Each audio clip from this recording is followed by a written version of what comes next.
Hey, it's Phil, and welcome on the Habit Bootcamps podcast, where I interview entrepreneurs and coaches about their mindset shifts and habits. In this episode, I talk with Sam Powers, who is a meditation teacher. And in this episode, we talked about how to transcend your mind, some spiritual misconceptions and spiritual practices that you can do, how to deal with negativity, and generally how to find spiritual freedom. So let me know what you've gotten out of this episode by leaving a comment and enjoy the podcast.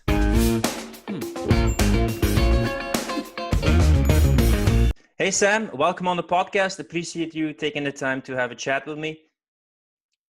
Thank you for having me. To my audience and anybody who's listening, how would you introduce yourself and about what your passion in life is? I would say my passion is to inspire freedom, a sense of inner freedom, where you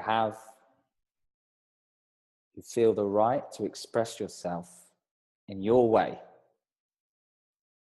And so I'd say there are two main elements that I love to share at the moment that interlink. We could call them the yin energy and the yang energy, which is a process of guiding people to. You can do them simultaneously, but one of the processes is to go within and really go balls deep within, and know that you're free. Really know it, not just intellectually, but really understand what it means to be free beyond the concept of yourself, like to really know your nature as freedom. And then at the same time, the yang, the expression, and actually being able to be bold and take this understanding of freedom and share it with the world. Open your heart, be brave, do things that scare you, try new things, go for your dreams, all that sort of stuff. So it's like a going in, and then that's how I describe it. When did this theme of freedom for the first time became important in your life? Was there a specific event or thing that you remember that showed you how important freedom was for you? What comes to mind is being in a long-term relationship for about 6.5 years. And when this ended, it felt like there was a void. I'm sure you can probably relate. I'm sure many people can relate. And there was that void, and there was this massive insecurity of, how do I talk to women? How do I fill that gap? So that was the initial motivator. How do you link that to freedom? That the relationship ended and then you started thinking about freedom?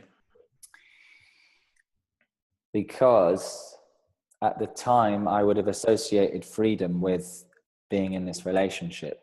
And so when this went, then I felt like I wasn't as free. And I started, my lack of freedom was more exposed. The real lack of freedom that I was feeling and experiencing was more exposed because that safety blanket wasn't there.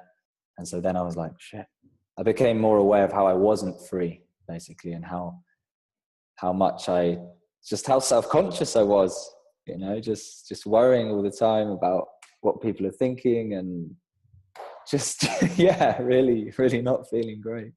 So your stability was dependent on somebody else? Yes. Because you said, like, I wanted to learn how to relate to women again, but you were in a relationship of 6-7 years. So people would think, like, aren't you training to relate with women then if you've been through it for 6-7 years? Yeah, well, this was the thing. It was never about finding another woman. It wasn't about that. It was about finding myself. It was about going through that process of strengthening yourself and freeing yourself. So it had nothing to do with a woman, although it appeared like it did at the time. How would you describe your emotions and how you were thinking back then with your mindset just after the breakup happened? I remember for I think a good 6 months or more, there was really intense sadness and grief and pain in the chest. It really, I felt it really intense. So I felt very weak, very alone. I just felt shit. Yeah. And there was kind of desperation that came in. I remember like desperation, trying to like, oh, bless. Yeah, we can look back at it now, and sometimes it happens a lot when you talk about bad situations. We laugh at it because it always seems so absurd when you look back at it now. But what was the first step or book or method or resource that got you a little bit out of that self-loathing, depressive state?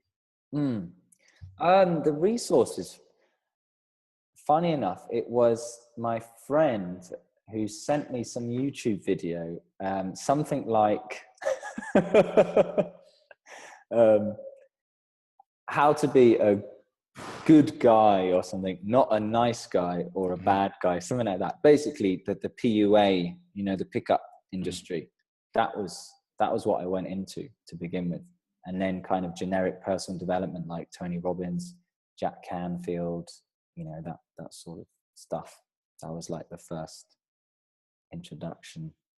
What was the first thing that you learned about yourself that was completely new, that you didn't know before?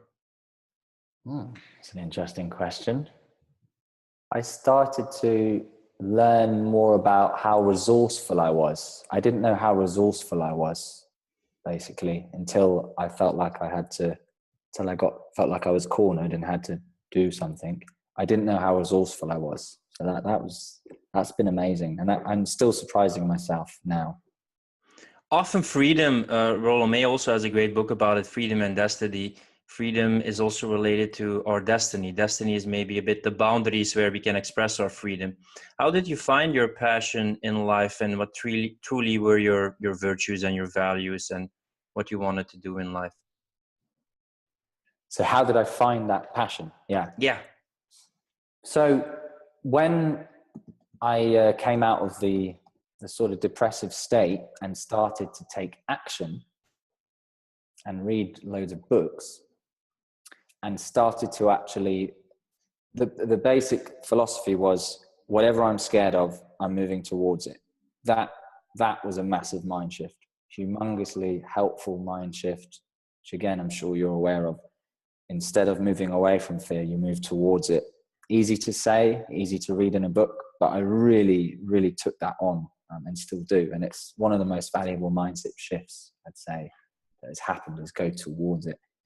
And so as I started doing that more and more, it was just so natural, after not too long really of experiencing the release and freedom in myself. It was so obvious that I wanted to share this with others, because it was like, well, this is the most exhilarating thing. I can't think of anything else that excites me more than seeing someone else go through this.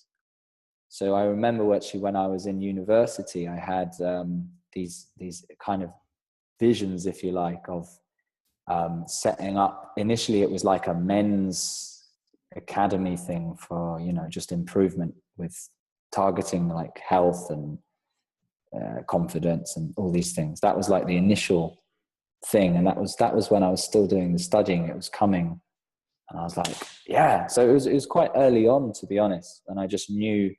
I think I've always had that energy in me to inspire, to be honest. Like it has always, it's just, you know, people just are born with certain things, they have certain strengths and things. And I think that's just one of my things. I'm just great in a room with a bunch of people, getting the energy up. Yeah. So it was there, ready to explode. You said moving toward your fears. What were your biggest fears back then? Or what were some fears that you started facing that you remember?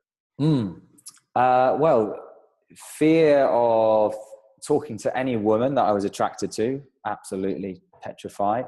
Fear of general social fear as well.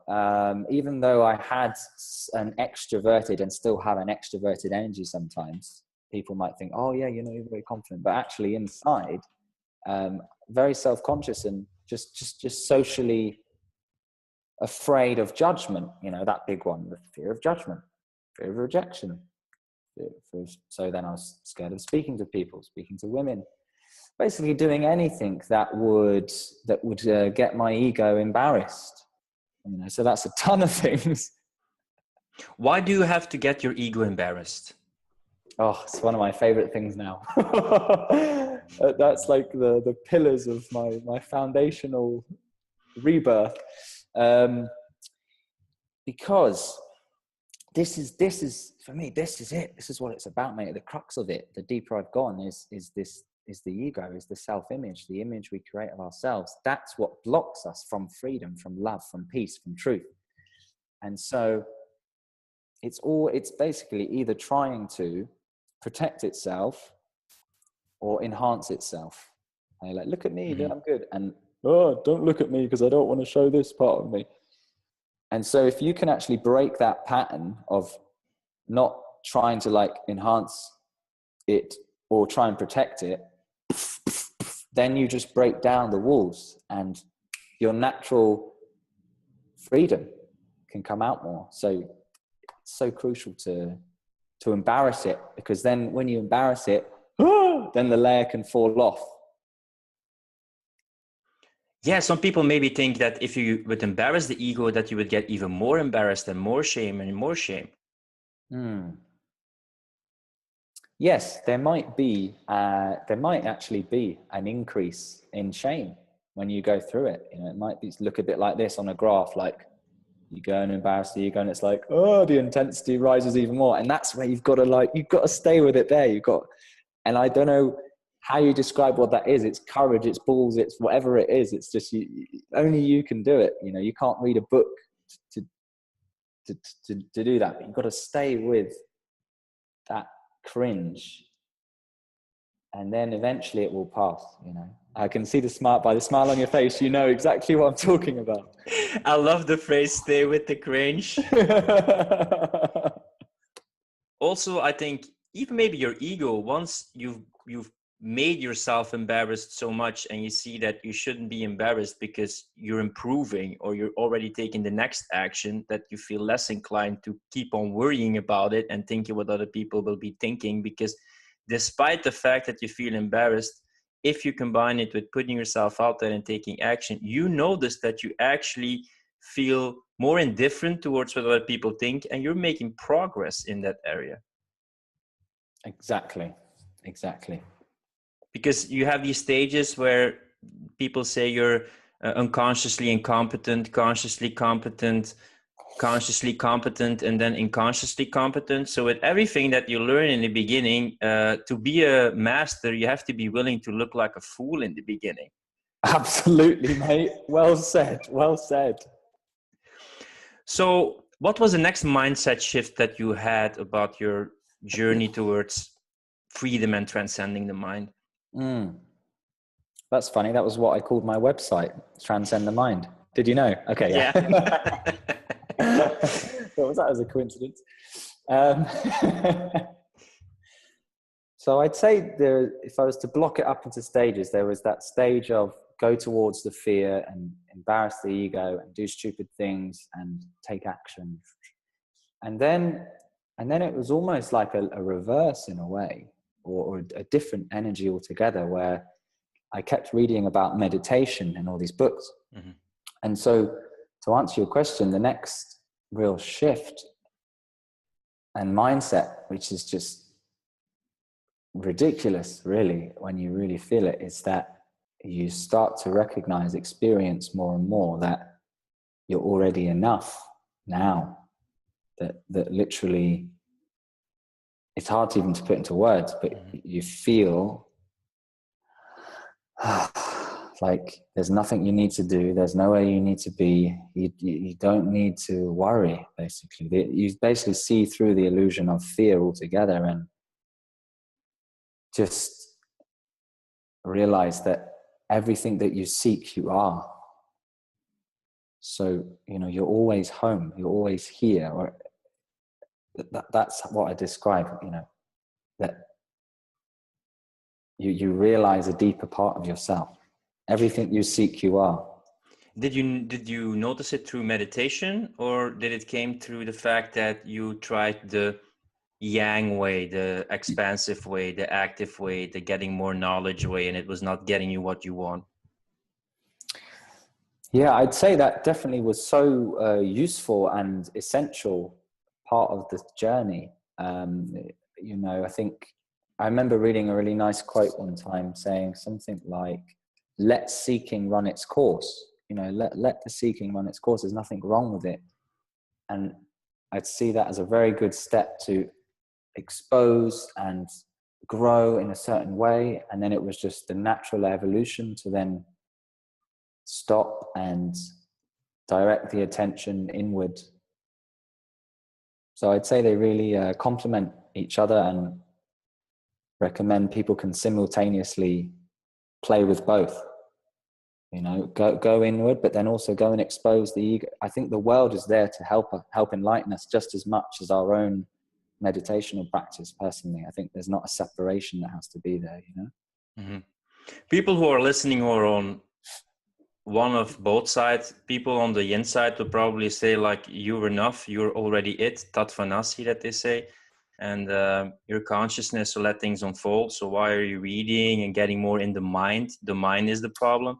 While people maybe on the yang side will say like, yeah, but if I'm not going to do anything, if I'm not going to take any action, I'm not going to improve my life and make progress. So I'm not just going to sit cross-legged and meditate all the time while nothing is happening. So how do we combine these perspectives? Yeah, wow, that's really powerful what you're saying there. It's really true. I can totally feel the different standpoints. And if you met someone, if you got two of those characters in the room, they'd be really like,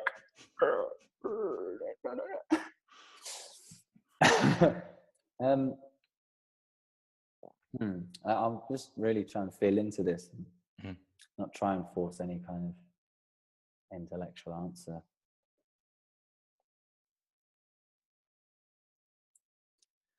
What's coming is a sense of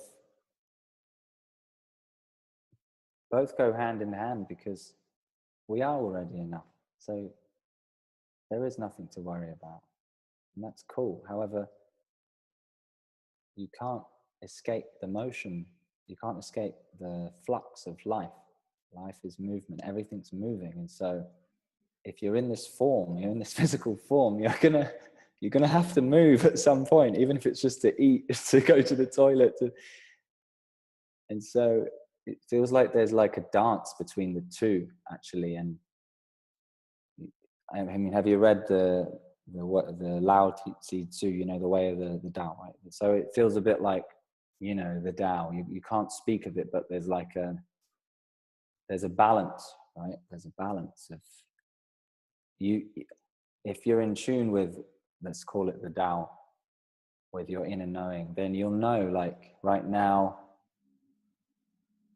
the yin is what feels right, and then the yang energy will come when it comes, you know. And it's like just this, I think, allowing both and not trying to force one or the other. And maybe it feels like for someone they need to go and spend a year like in a Vipassana center and just sit. Maybe that's what they have to do. Fantastic. And then they come out and their yang's like ready to explode. Maybe for someone else, like if I look at my journey, there was clearly a few years where it was so right to just yang it up. It really was the perfect thing. And then it's been perfect for quite a few years just to go very intensely into the yin. And now what's happening is, funny enough, it's reflecting in the outer world, because I'm running 2 classes a week. One is meditation, one is improvisation, one is the yin, one is the yang. So it feels like it's come to a balance. Does that answer your question? Yeah, you talked about the Tao, and the Tao is the way, or the natural way. And I don't know who said it, but somebody said like, teacher, what should I do? Well, when you stand, you stand. When you eat, you eat. When you sit, you sit. Yeah. But of course, there's also like a character and a personality. Me, for instance, maybe one day I will sit cross-legged and go to a Vipassana meditation, but I still have a lot of yang energy. So something like Qigong or dynamic meditation is still suiting for me, but it's still like more in line with my element. So while other people, it can be way too active and way too yang, just as there's so many different kinds of yoga, depends also a bit on what your inclination is and where you're at in life.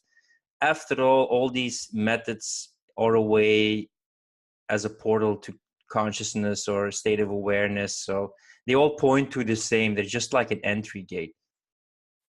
Love it. Did you delve more into meditation and other spiritual practices then? So first you read books, Jack Canfield, Facing Your Fears, then delving more in the yin and meditation. Did you start practicing something else after it, or a new version of yourself afterwards, or did you just start to dance with the two? So the question is, did I, what spiritual practices did I go into in a bit more detail? Yeah. Yeah. Besides like meditation, or did you pick up some other practices after you Okay. first start reading, start facing your fears, and then delving into meditation practice? Did you pick up something else or got a new insight? Yeah, I've tried quite a few little flavors, as I'm sure you have. You know, I've been part of a Buddhist temple for several years. That was kind of my entry point, Japanese Buddhist temple. And that just got me into feeling the power of chanting and witnessing, channeling, and meditating in a group. So that was kind of like easing me in, funny enough. And then from there, you know, went into Vipassana, did several Vipassana retreats, and several strands of yoga, qigong as well. I'm a big fan. Dynamic meditation. I went and stayed in an Osho ashram in Nepal, you know, and learned. In fact, I've got my my Nepalese trousers on now, you know. So went into the whole dynamic, loved the dynamic, the Kundalini meditations, and I feel like that was a very useful stage going down the Osho route before coming into more of self-inquiry, Maharashi and Papaji, you know, and then it's just been ruthless inquiry. But I think that to kind of backpedal, the Osho is a really key stage, because otherwise it's kind of like you're sitting on a volcano. You know, if you try and suddenly go to someone, you know, who am I? And just ask them that question and just say, who is the one that's aware? And when they're like in this emotional agitational state, whatever, it's just, I don't think it's practical. So I just wanted to say, it's just coming to me now to really note that if you feel, for anyone who's watching this and they feel like they're not getting anywhere, just sitting down and sitting on their pillow, and they feel more agitated and stuff, then maybe dynamic meditation, qigong or Kundalini Yoga or something is a good practice to move some of those energies that are coming up. Yeah, you're right. We can talk a bit more about these different kind of practices, because I think it's useful, different portals that people can use. I also notice I'm very much into my mind and my head, so I try to balance it with other aspects in life to balance it out. But when you use your mind to get rid of your mind, it's almost like the thief who is also the policeman, and they're trying to catch each other, you know, and they're running around in circles. And when you have a very rigid mind, you can also have a very rigid body. So a lot of things are trapped in your body. So when you do a dynamic meditation or you move, sometimes you can visualize things or feel free your mind, because your body is also opening up and becoming softer, you know, not picking up weights in the gym, more about letting go. So sometimes when meditation or a very formal practice or Zen meditation is a bit too boring and your mind keeps racing, maybe you do something which is still a bit active, and then it releases some things, and then you can move on maybe to a more calming practice. Beautiful. Can you maybe express a bit these different practices? Because we're kind of offering people a menu what they could use. And I know the names that you mentioned because I also read a lot and tried out a lot of stuff, but maybe you could let Yeah. people know what the options are when you talked about self-inquiry and about qigong and about different kinds of meditation that you learn? Yeah. Okay. So it's a bit like going through the menu and saying what's on the menu. So did you want to say ones for me to talk about, or do you want me just to go through different Well, ones? give a short summary maybe when some people want to say like, hey, this really sounds interesting, this Yeah. yin kind, to cultivate this yin energy, to find more peace, to transcend my mind. What are some ways that people could transcend the mind or ease into it, and give a little bit of a description about your experiences with it and what it exactly is? So as we've mentioned before, the Osho dynamic meditation or Kundalini meditations are fantastic if you find it difficult to sit still and you feel lots of emotions coming up. I've seen it time and time again, and with myself, fantastic, especially for men who want to release their anger. Lots of men, especially in the UK, and I'm sure in many countries in the world, they repress things like anger, frustration. No, we can't be angry. No, we can't be sad. So if you feel like there's some real hardcore emotions coming up and you don't like sitting, haven't developed, let's say, lots and lots of discipline, or you're quite new to the whole meditation thing, I think Osho is a good gateway. And then I definitely would say Vipassana is a nice, it's simple. It's very simple. Vipassana is very simple. I recommend going on a Vipassana retreat at least once to everyone, just to try it. I'm not saying it's everyone's cup of tea, and actually some of the things don't quite resonate with me anymore, but it was very useful, and it's very simple because you're just, in essence, directing your attention to the sensations around your body. And so the great thing is that, you know, your body's always there. It's always available to observe. It's just simple. It's like not complicated. Sometimes the mind can get so confused with all these practices and a bit like you said with the policeman and the thief, and it just fucks itself even more. So like, keep it simple. Don't overcomplicate it. And Vipassana is a very good, like, basic bread and butter. Put your attention on your body. You know, so that can be very, very powerful. And I'd say that's like, say if that's level one, being able to just go in Vipassana and just feel the sensations of your body, the sensations of your breath. I think that's a very good gateway. If you feel some intense emotions or lots of agitation, maybe dynamic, move around. And then I'd say a level up, we could say, a more subtler level. You probably need a bit more peace inside, or a bit more, not so much restlessness. So it needs to be the waters need to be a bit clearer, I'd say, to go to the next level, which then I would say something like self-inquiry can be very, very, very powerful. In fact, that's been one of the most powerful things for me when I came across, I think it was through Gary Weber. Have you heard of Gary Weber? The name rings a bell, but... It's a great book, Happiness Beyond Thought. I recommend that book all the time. Happiness Beyond Thought. And it just got me, that just really blew my mind, because I started to become aware of the I, you know, the illusionary I, which was just a mind fuck. It was just absolutely, oh my God, to be aware of that. Now, if that doesn't make sense to anyone who's listening, it's fine. But if you're curious about it, go and look into self-inquiry, Gary Weber, read the Happiness Beyond Thought book, and it gives you very gentle, practical exercises to ease you into that. And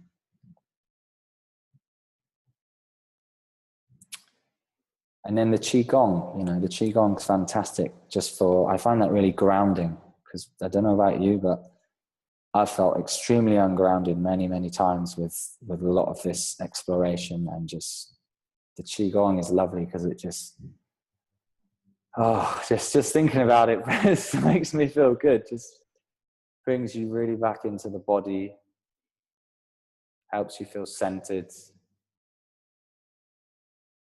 I think it can be quite enjoyable, Qigong. Again, I recommend that for someone if you don't want to just sit like and doing a Zen, like Zazen, like meditation, just be like a robot. Like Qigong is a lovely way to move, get more aware of your energy. So I just find that very enjoyable. At the moment, I'm really feeling Kundalini Yoga as well, just because that feels very energizing and very powerful and strengthening of the physical body and the energetical body. It feels very like, whoa, very. Have you done Kundalini Yoga? Yeah. It's mostly with moving energy and a lot of breathing compared to other kinds of yoga. Yes. Normally, breathing is the essence of yoga, and the exercises follow afterwards. But even my mind was making it into a competition. That's why I like Qigong so much, because it's more sensual, and I'm not going into a competition with, oh, he looks more or she looks more sensual than me. Even in yoga, I was still like, I have to do this more, it has to be better. Qigong is the only thing that I like just express, so that's why I like it. Nice. Yeah, I feel that, man. You just let it flow, right? Yeah, so there we go. What have we got? Qigong.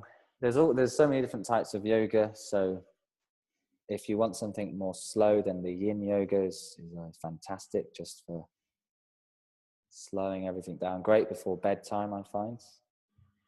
Absolutely fantastic.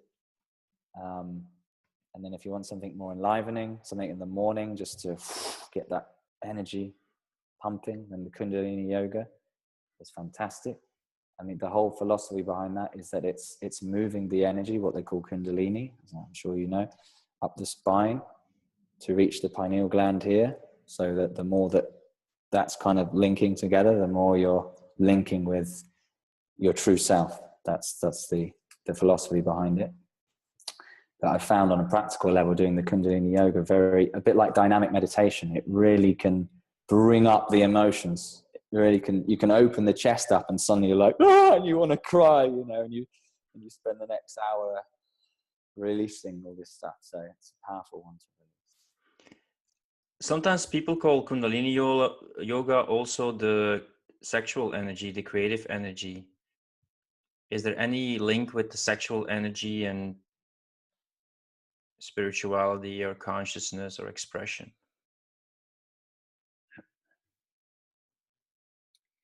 It's funny because when I hear that, it's like I just see it as the same thing. I see the mind dividing it into two different types of energy, but ultimately it's just the same thing. It's like a different expression of the same thing. That's how I feel it. So, we do exercises on my retreats where we actually get people to go into their sexual energy. We do some Qigong movements to really bring in the sexual energy and really acknowledge it and notice it, but just as energy. And then especially for the men, often help them see that they don't have to keep the energy there, that they can bring the energy up with your intention and your attention. And for example, the energy that's been cultivated down here, which is kind of like your powerhouse, it's like your power battery connecting you to the earth. So it's a great thing to be connected with. And if you bring that quality of energy up to the heart, for example, you can just saturate your heart with love and you just feel like, and then you can bring the energy up even higher to the head. And it's like what I describe as bliss, like ecstatic joy. It's like a completely different quality from the heart. It's not that either of them are right or wrong or better or worse than the other. So the energy's there to be played with, I'd say. Why are men mostly keeping it in their second chakra? Because they want to get laid, basically. there just seems to be a huge power that the sexual energy has. It seems to be the most powerful energy. And for most people, it seems that the energy actually controls the being rather than the other way around. And so it kind of comes in here, and maybe many people haven't kind of experienced the other types of energy so much, so they're just used to that, and they're just conditioned to go, oh well, I've got this energy, so I better go release it, you know, and have a wank or go and have sex or whatever. Whereas actually, if there was a bit of self-control and patience, there, in my opinion, there's other sensations of energy that I'd say, yeah, well, it's not to judge whether one's better or the other, but it's pretty cool when you can feel, you know, fill your heart with such love or the bliss of being alive.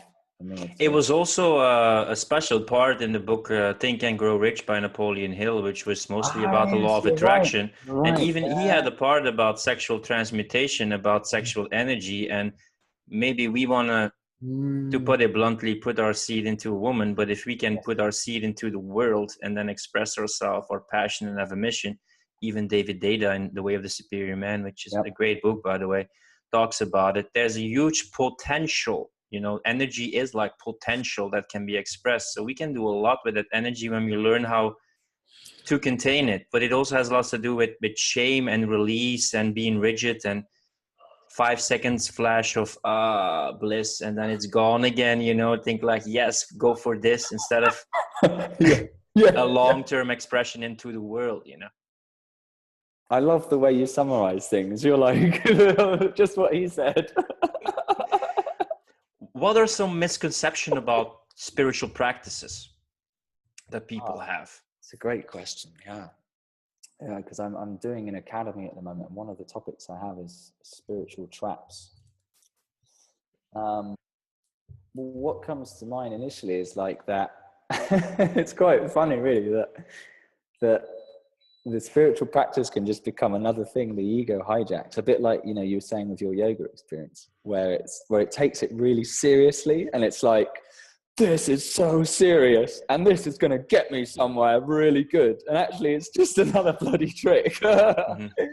So you've got to take it all with a pinch of salt. Don't take the practice seriously, and don't fall into the trap of like, when I've done like 50 years of this, then I'll be okay. You know, I see that a lot.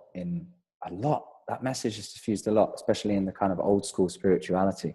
And I'd say in the Vipassana realm as well, it's very much like, you are releasing your shit, but don't get too cocky, because you're going to have a lifetime worth of stuff. And it's like, it can get you in this cycle of never ending releasing. And so you feel there's still a subtle sense of, I'm not there yet.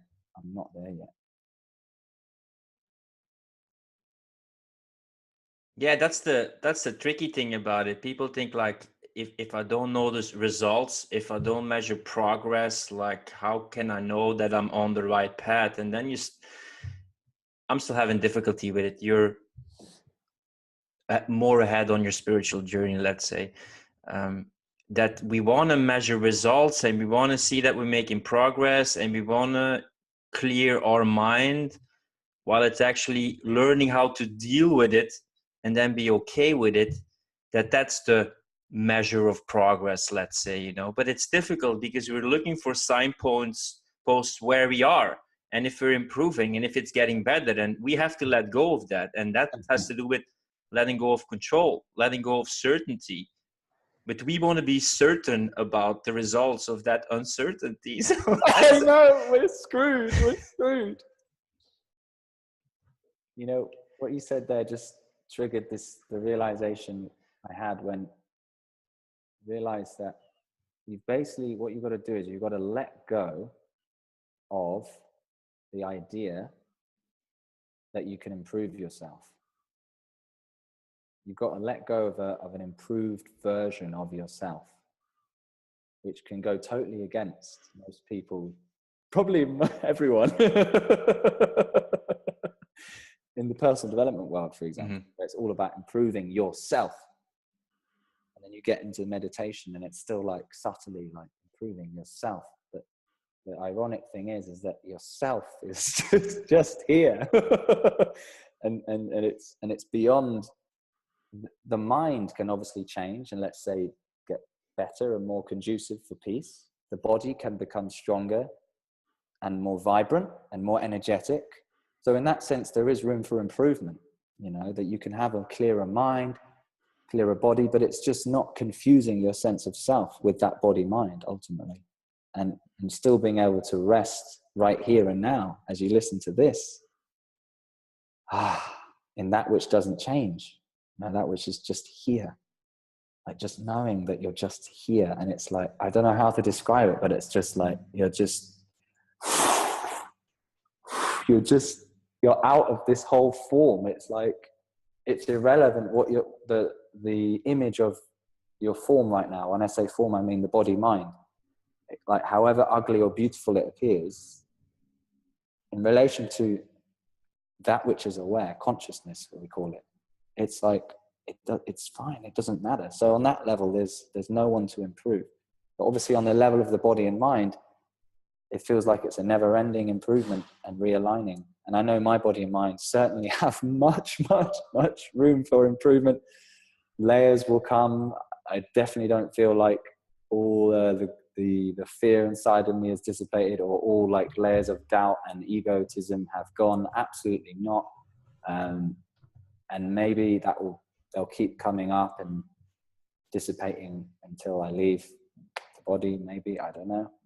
But does that give you an idea? Yeah, and sometimes there's a misconception, I feel, between that you have to detach. It's more about non-attachment, but it's not about detaching from everything and not living life and not expressing yourself. It's what you talked about in the beginning of this podcast, but it's about choosing a certain response or detaching from your automatic reactions or the ego, and then being less attached to things. I think maybe that's also a misconception some people have, that spirituality means detaching from life. Absolutely. That's a fantastic misconception. People often think, oh, I have to be like this boring zombie that doesn't do anything or can't enjoy life or can't have any desires. And it's like, no. Well, you can be boring, you just can't be a zombie. Now, how do you look at, when we talk about the balance between yin and yang, and also balancing out our ego, balancing out our mind? You call it transcending your mind. Would you label the mind as something negative, as something positive, as something neutral? How do you look at the ego and the mind? The mechanism of the mind just feels, from my perspective, just neutral. It just is. But I can observe within, if I go into the duality, I can observe more positive thoughts and more negative thoughts. But it's just like this energy. It's just like this movement, this flux of thoughts and images and feelings that are just, I see it just more like a movement, really. I could go into the duality of it. I can see it from that point of view and say, oh, some parts are bad, some parts are good, some parts are kind, some parts judge.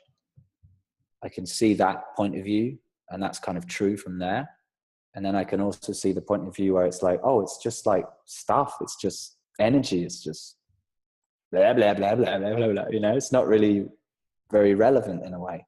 So I kind of take it from those two points of view, depending on where I'm operating at. But according to you, the mind itself is not something negative or not? I know some spiritual teachers just say, like, get rid of the mind. Is there some use to the mind? Oh, no. I think that's another misconception from my perspective. I just think, no, the mind can be like so amazing, such an amazing tool. Look what's happening now without the mind. How would we have this podcast? You know, like, it just wouldn't happen. So no, I mean, one of my messages is like, you know, go within and then express and use the mind, use the body. I think they can be beautiful, like, tools of what I'd call divine love, you know, to express itself. People might call it life, consciousness, God, whatever, but whatever you call it, I feel like the body and the mind are like the instruments, you know, something to be celebrated, really, really celebrated. Yeah. And acknowledged. Because I went through a stage myself where I went into that kind of zone, and I basically almost completely disregarded like a mind and a body, really to the extreme. And so that was great, because I guess I had to go to that point to then realize, hang on a minute, no, these things are just as essential, you know, just. This is a great point, which also resonates with me. I was, okay, maybe you're not the body. And I feel spirituality, you don't want to stress the body, because the body is something temporal and it will vanishes. And you label yourself as something which is temporal and not eternal.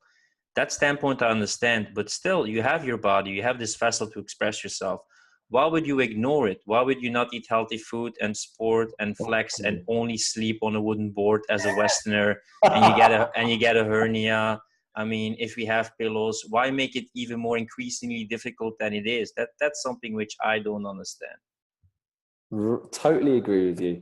And that's why I mentioned before that some of the Vipassana stuff it goes a little bit, because I think it goes a bit too hardcore into that old school spirituality of like, you must suffer, you need to suffer, your body needs to suffer. And I just think, no, we don't need to suffer. We don't need to physically suffer. And then we have what prerequisite. Yeah, and then we have what Alan Watts called spiritual one-upmanship. Like, I yes. can suffer more than you do. Yes, exactly. Yeah. Oh, I love Alan Watts.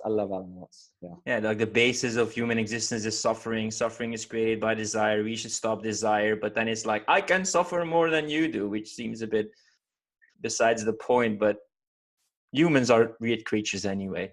Oh my God, I know. How do you deal? I have a challenge right now is don't say anything negative, and try to limit expression of anything negative. How do you deal with negativity? Because maybe you don't label it as negativity, but we live in an age where there's a lot of stimulation and, let's say, between brackets, negative things going on.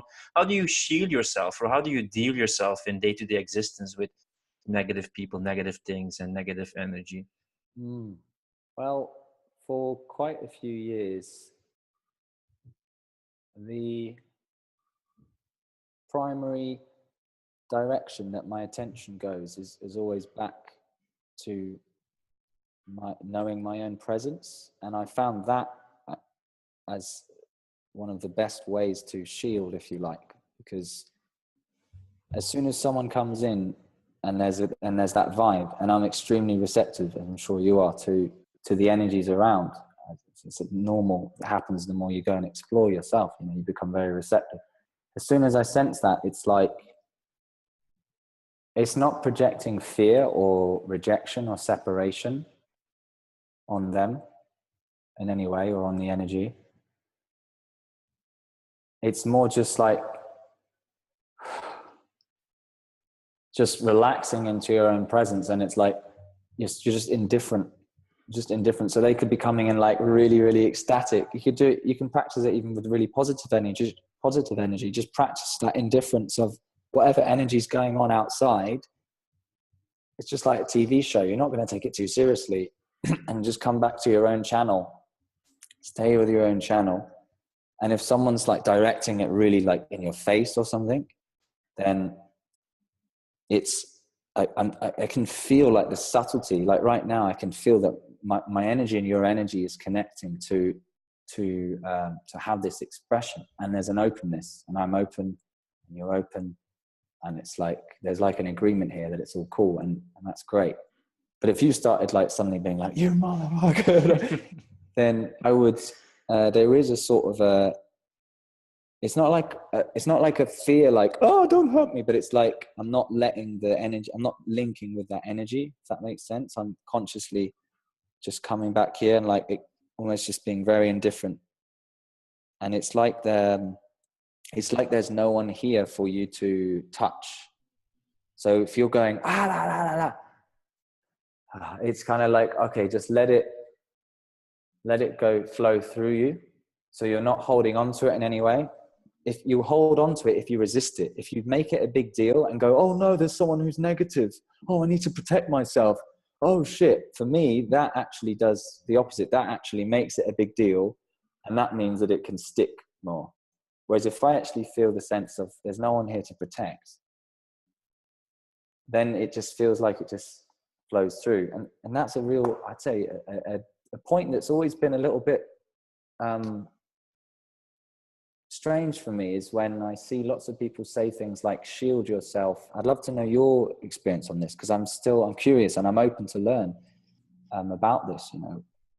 But lots of people say, you know, shield yourself, protect yourself, and all this. And when I went into that mode, I felt like I was more threatened. Whereas now, when I just feel like there's no one to protect, then I feel more at peace.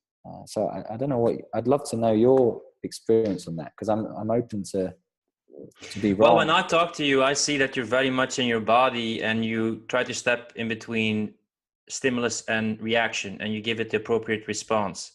You close your eyes, you think, what do I feel coming up? And then you kind of react. Well, for me, I'm still in the stage of reacting sometimes, or saying things when, you know, I'm thinking on the spot. So I think what you said about, I don't know who said it, but nobody can hurt you without your permission, that a lot of things has to do with your self-image that you're willing to defend, and someone has power over you because you're reacting to it and you're giving it more power than it has. While you can never win a debate with somebody who is indifferent. I mean, I couldn't care less. Yeah. Like, you can't take anything away from me. So you don't do this with everyone. You got to have some empathy, but some things, you know, they don't really matter. And when you are connected to something bigger and you realize it's all like play and consciousness, you see the relativity of the thing that's going on. So you're more trained in stepping in between stimulus and reaction, and then really seeing what's going on. I'm still in the stage of in tuning with my body, my feelings, letting go, and then caring less, you know. So I try to avoid them now if I can. And I try not to expose myself in situations which I know I will react negatively to, or where negative people will hang out. If they're there, you know, like, it's fine. I will try to focus on the positive. But I think your approach is also a really good approach to let it fly through you, you know, and because whatever you resist persists. That's maybe the thing that you want to state. Like, if I really focus on it, then I just enhance it and it becomes more important than it actually is. Exactly. Now, we talked a bit about spiritual practices, and we're going to delve a little bit more in habits or routines or practices that you have. How important is a practice for you in general? What's been one of the most important things is to take time to have my own space. And then that's like the most important thing. And then within that space, secondary to that are the practices that have come with different trends. Like, for maybe a year or two, this felt right, then this felt right. Then sometimes I combine these two, and they're important. But for me, the primary thing is actually the space, because sometimes no practice is needed whatsoever, but just taking that 3 hours where I'm off my phone and no technology, and I'm just sitting with no agenda. So if you call that a habit, yeah, I guess we can call that a habit. Sure. Yeah. That's been the most important thing for me. Within a week or within a day, is there something, do you wake up at a certain time, and do you have a routine of things you do consecutively, or do you always do something in the morning, in the evening, in the afternoon? Are there some routines and practices that you have, or habits? Yes. Yeah, there is a certain routine. Unless there's something very urgent that's planned the next day early, I don't set an alarm. So I let my body wake up whenever it wakes up. Sleep. I try to sleep so much. I don't know about you. I used to always set an alarm and just be like, when am I waking up? And it's been such a blessing just to get out of that habit. No alarm. Typically, my body will wake up still between sort of 7 and 8:30 in the morning, with no alarm, and I'm never rushing to get out of bed. Immediately, as soon as I become aware of being awake, immediately it's like really coming here straight away, because often I can find the mind a bit more noisy in the morning. So straight into that sense of being aware, and straight in, maybe just to scanning the body a few times and just grounding the body, like the first thing before getting out of bed. Sometimes this happens if I feel stuff in the mind's come up over the night. I do something called the morning pages. Have you heard of that? No. Please expand. Yeah. It's a nice one. It's basically like a brain dump. You just get a paper and a piece of a pen and a piece of paper, and you just write. You just let it all out, and you're not judging what the content is. So it might just be anything. You just be like, oh, I'm worried about this. Oh, what am I going to eat for breakfast? Oh, pink flamingo. Oh yeah, and then I wonder if I'm going to ever have enough of this. And you just write. So they recommend for 10 minutes or so. So sometimes if that feels relevant, then I might just have a little brain fart. Just and often if some of the thoughts feel particularly heavy, I'll say them out loud. So if it's something like, I don't know, I'm worried what he might think of me or something, I'll read that out loud and have a laugh. Like, I'm worried what he might think of me. I'll really go into the energy of the thought and feel it in the body, and really like an actor, like really embody it. Like, I'm worried what he might think of me, and like really feel it and say it several times. And then it starts to produce laughter normally, because there's the deep disidentification with it that comes, and I see, oh, it's not me, but it feels like me when it's there. So there might be some of that. And then normally straight away after that, cold showers. You into cold showers? It's one of my challenges the next month. Like, it's one of the upcoming challenges. It's cold showers. I found them a great way to start the day, and great way to train the sense of being indifferent to the sensations in your body. Really powerful. And I've seen the progress of, we talk about progress, the progress of the mind's progress of reacting less. And so cold shower. And then really, the most important thing after that is that at least an hour, I'd say, for me. Sometimes 1 hour, sometimes it can be like most of the day, some days. But maybe just 2 hours, maybe 3 hours. It depends what's going on. But at least an hour where I basically just allow this empty space where there's no obligation. There's no matter how important my mind's telling me things are, or whatever's on my task list, it's like that is so not important compared to my own peace and my own exploration of just being aware and being conscious. So it's just, whoa, wait for the life stuff to come. It's got its place, but this is the most important thing.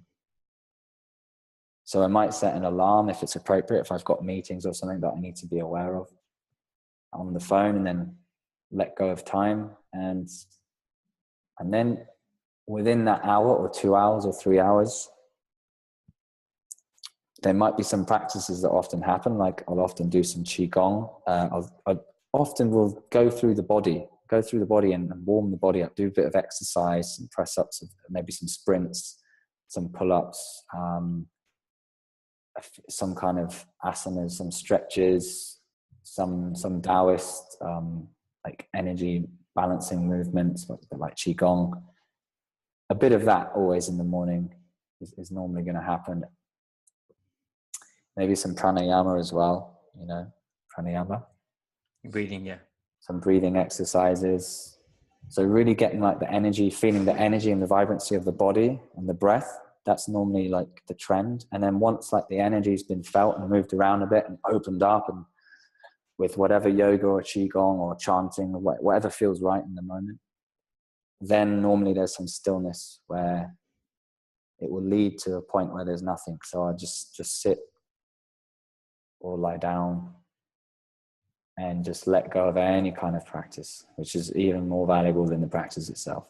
There's no practice. There's no meditator. There's no like, I need to be enlightened. There's no like improving. It's just,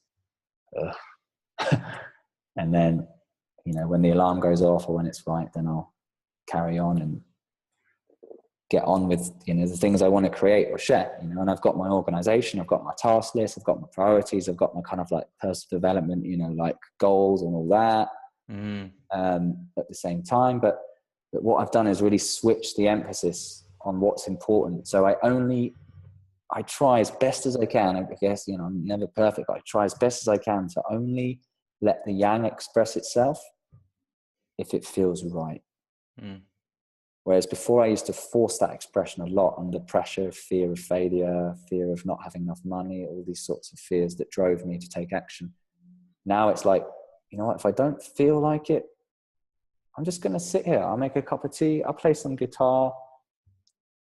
I just chill. And then what I find is when I really let it go, then suddenly, bam, the energy comes. And I'm like, yeah, I'm really in the zone now. And I might just do like 2-3 hours, like working or sending messages or making a video or writing a song.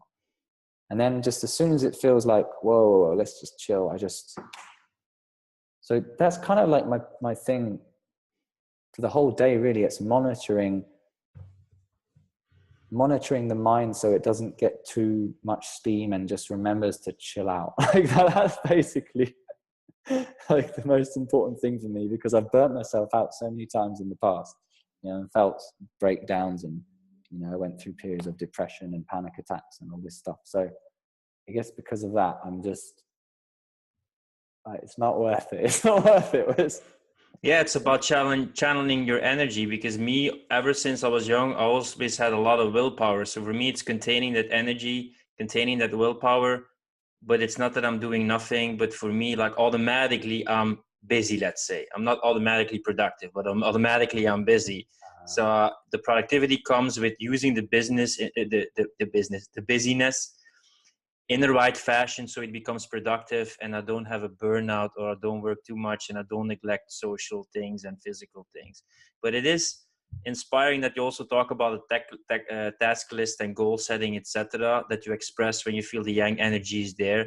Because I met some people in the spiritual milieu or environment, and sometimes when you're an entrepreneur, when you're a yoga teacher, you still got to put yourself out there. You sometimes still have social media, etc. You can't ignore it. So you got to be productive, or have some tasks, or have some things that you have to plan in a certain way to get ahead, you know, because it's not so easy. And there's even going to be more fear when you have to worry about an income and money, etc. So it's useful that you say you have that sacred space in the beginning of the day to really ease down, warm, and prep your body and your mind. And then you still have a part of that self-development, that yang, that active energy in the middle, to feel like you're getting ahead, because you're a coach, you know, you got to have some clients and use your energy also outward in that way. And then maybe, I don't know, in the evening, you also have a calming yin practice, or preparing yourself for sleep, or... Yeah, you're right. I definitely like to wind it right down before bed. Again, at least a good hour before bed. Just chill it all out. You know, no phone, no technology, no big stimulations in food or the computer or something. And often in the evening, you know, I just feel like sitting. Normally, I just sit in silence, and I like to just sit basically until I fall asleep. So just sit until I feel the tiredness come, and then lie down. And I like to kind of go out like that, you know, aware, and then merging into sleep. You talked about in the past that you had burnout and you were depressive and maybe you were anxious. If I would put the Sam of, let's say, 15 years ago besides you here when I'm interviewing you, what would be the biggest difference that I noticed between those two Sams? The Sam now is just more present, just more here, and less in a rush, to prove anything or get somewhere. But the heart's the same. The desire to love's the same. The kindness is the same. the funniness, the humor, but it's just more relaxed and Yeah, maybe a little bit about improving, but less about proving. Now, before we delve into the concluding questions, is there anything that you would still like to share that we haven't talked about in this podcast so far? One thing is just to track back a bit on what we were saying before, because you mentioned about still having the yang energy, and you said the phrase "to get ahead." Just to like express from my side of view, I don't have that sense of I need to get ahead. If you see what I mean? It's like it's more I'm gonna just act when it feels right and trust that I'm supported. Do you know what I mean? So I don't know if that's the same thing that you were saying with different words, but there's not a sense of scarcity. Basically, there's no scarcity because that's been there for quite a few years. Scarcity, and so I'd have this like lovely desire from the heart to share through workshops, clients, retreats, etc. And then the scarcity would come onto it and kind of hijack it. And so now, like, I'm just really looking to drop any kind of scarcity that comes up as much as possible. Which doesn't mean, this might be a misconception. People think, oh, you get lazy and you don't like feel pressure, or so you won't do anything. But actually, when you don't have any pressure, you look how children act. They don't need any encouragement to go and play, to go and create, to go and share. They don't need any encouragement. They just do.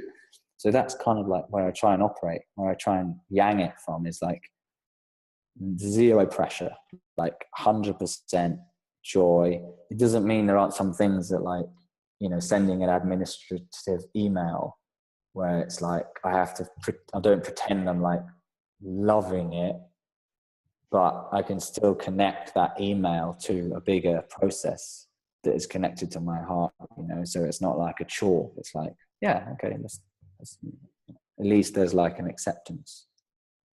Does that make sense? Yeah, there's a lot more trust, I feel, and that you trust in your capabilities and that you are who you are and that you can express, and that there's maybe the freedom to handle whatever will happen in your life and whatever will occur, that you will know how to deal with it or how to express it. And maybe that, tying into the beginning of the podcast, is the biggest thing what freedom is all about relating to things that are happening to you and making it about your genuine expression. Nice. From your experience of working with people, what do you think most people are looking for in life?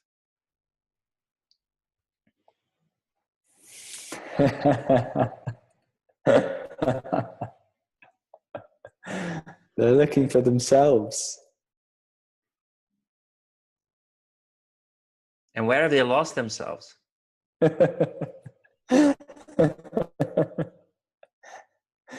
They've lost themselves. They lost themselves in an idea. Why are people so attracted to that idea?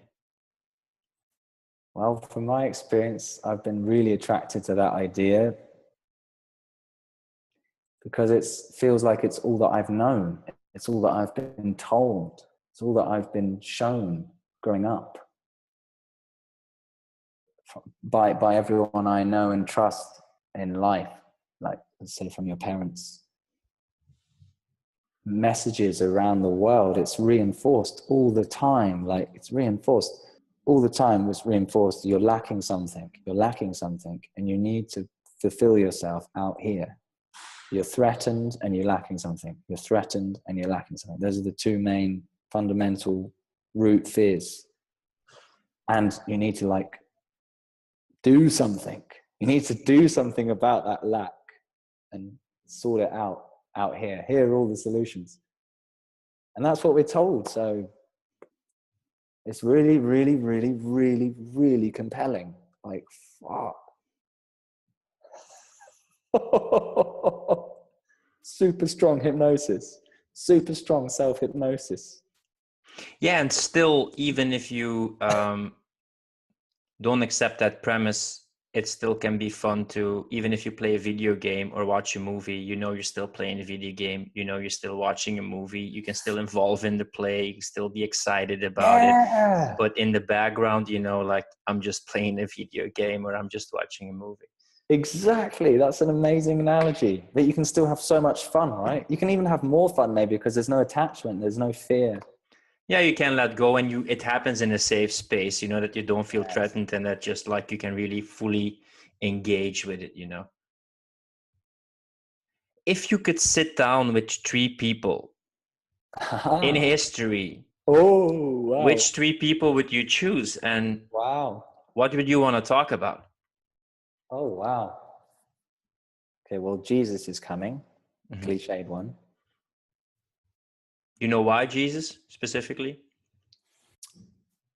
Well, the last several years I've actually felt quite a connection come up. There's been some instances in my life where there's been quite intense healings that have happened, and Jesus, this energy of Jesus has kind of come up time and time again. So there's some kind of link. There's something that I'm drawn towards Jesus. When I go into churches, I feel there's something that goes on, beyond my. I don't understand why, but there's some kind of connection. So I feel there's something here. I feel it in the heart. I could be here all night thinking, so I'll I'll give you some answers. Someone who's coming is Alan Watts. I'd love to have a chat with Alan Watts. I just think he's hilarious. He's got a great sense of humor. He's clearly in tune with the cosmic joke of it all. So I think that's really refreshing. So with Jesus, it might be more of just not necessarily saying anything, just having a hug and looking into his eyes of like feeling the pure love, And Alan Watts, it might be like having a cup of tea and just laughing about the absurdity of the universe. I think I'd laugh a lot. And then one more. Well, right now, I've been drawn to Yogananda. Do you know the autobiography of a yogi? It rings a bell, but I haven't read it. Okay, so it's I tried to read it years ago and I didn't feel like it, and then recently I had an experience that drew me to him, and so my girlfriend has the book, and I thought, I'm just curious, can I have a look? And it's like a story. It's like it's not like a kind of personal development book. It's like he's telling his life story and his kind of mystical experiences becoming a yogi. So I find it really fascinating. So I'm going to say him for now. What would he be doing at the table? I think he'd be laughing a lot as well. I think, yeah, just laughing and smiling, I think you would be laughing and smiling also a lot. Yeah, definitely. You talked about the book of Gary Weber and Yogananda. Are there any other teachers, resources that people could check out if they want to learn more about spirituality, meditation, getting more in touch with the heart and transcending the mind? Rupert Spira, fantastic. You heard of Rupert Spira? Massive fan of Rupert Spira. He's been, when I came across his stuff, it was like he put into words everything that I was experiencing, and he just went, there you go, there's the vocabulary. I was like, oh. So I think Rupert Spira is fantastic. But again, I tried to read his stuff, a few years ago, and I was like, what the hell is this guy about? So I think it all, like you mentioned at one point, it depends like where you're at, your personality, your, what you're into. Rupert Spira, Gary Weber, Alan Watts, Eckhart Tolle, obviously a classic, very solid. I'm sure there's been others. Bentinho Massaro, have you heard of him? Somebody advised them to me, but I checked him out a little, but I haven't read anything. Yeah, he's been there's stuff of his over the years which has been empowering. Anything else? That's good. People should just start with a couple of books and then try it out and implement it, because you can be a spiritual dabbler for ages. The last question, if I would say a meaningful and fulfilling life, what would a meaningful and fulfilling life be for you? God, you got some good questions. Oh, mate, go straight to my heart. A meaningful life for me.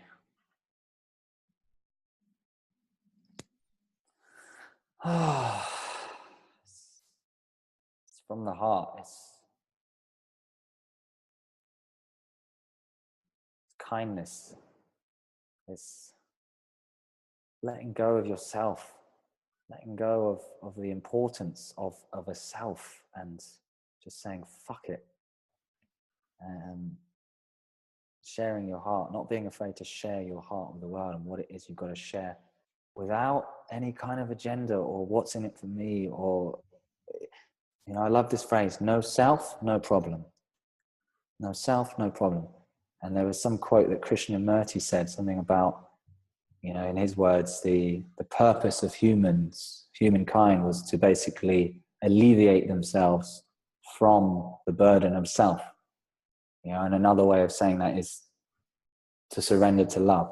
You know, so all different ways of saying the same thing, but just being true to you, you know, and trusting in yourself, trusting in life, shining bright. Oh, I can feel like the energy coming as I connect to this, as I speak to you. It's like a beacon of light. Be like a beacon of light. Shine in your way, whatever way that is, and fuck fear. There we go. That's my beautifully poetically, bluntly stated at the end. Sam, thanks for this chat. Like, it was also illuminating for me, because I'm still on my journey of cultivating the yin energy and connecting more with myself and spontaneity. Thanks for taking the time to be on this podcast. If people want to check out more about what you do, your retreats, the great work you're doing, where can they check you out and get into contact with you? Yes. So the website is samuelpower.co.uk. But at the moment it's going through a bit of a transition phase, so it might not be the best form of information for the next few weeks if people watch this in that time frame. So otherwise, there is a meetup group in London which has events and things. Shall I send that to you so you can send to people, you know, a few links or something? And then the YouTube channel, you know, youtube.com/sampowercoaching. But I can just send you a few links if you like, and you can put that on the description box or whatever you do. I don't know. Thanks so much for your calming energy and shining your light as a light tower and spreading your kindness. Oh. Thanks so much, Sam, and I wish you all the best, and definitely stay in touch.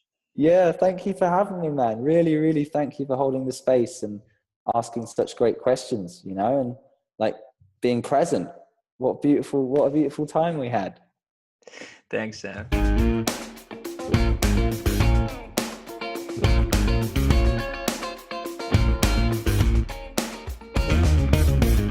Hey, it's Phil from Habit Bootcamps, and I help entrepreneurs and coaches achieve more in less time by boosting their productivity and sales. If you would like to get on a free consultation call with me, you can go to habitbootcamps.com/free productivity consultation or habitbootcamps.com/free sales consultation. And if you enjoyed the podcast, don't forget to subscribe and check out my Habit Bootcamps YouTube channel and Facebook group for some more awesome content.